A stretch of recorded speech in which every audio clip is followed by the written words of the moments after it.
The meeting will come to order.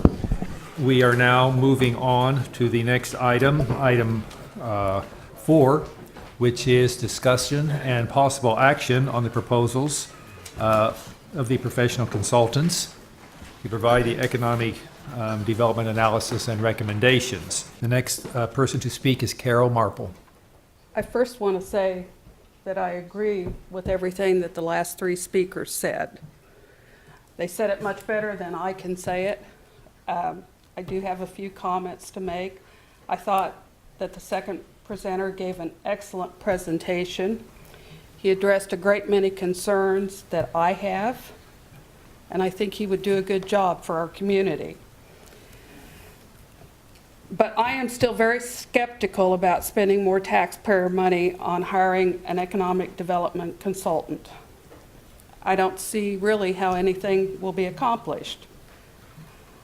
In July of 2012, the private dollars of Topeka, the board hired, and I'm going to mess her name up, Dr. Morfessis,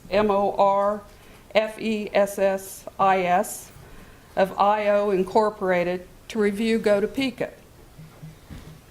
One of her recommendations, and I quote, was to establish a more clearly delineation between the Greater Topeka Chamber of Commerce and Topeka Economic Partnership.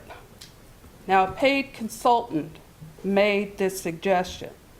The unpaid citizens of Shawnee County have been asking for this also, and they are still being ignored, as was the paid consultants. The citizens of this community know what is wrong, but they are not listened to. So why waste money for another consultant if you're not going to listen to them?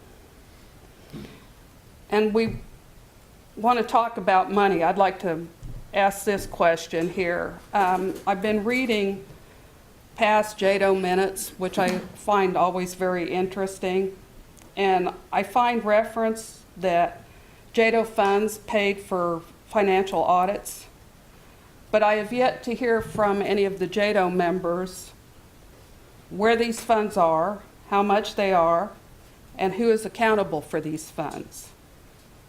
Until we see changes within Topeka, and I'm really not sure that's even possible, at this time, I see no reason to spend money on an economic development consultant. But if I were, I would definitely give it to the second presenter. Thank you. Thank you, Ms. Marple.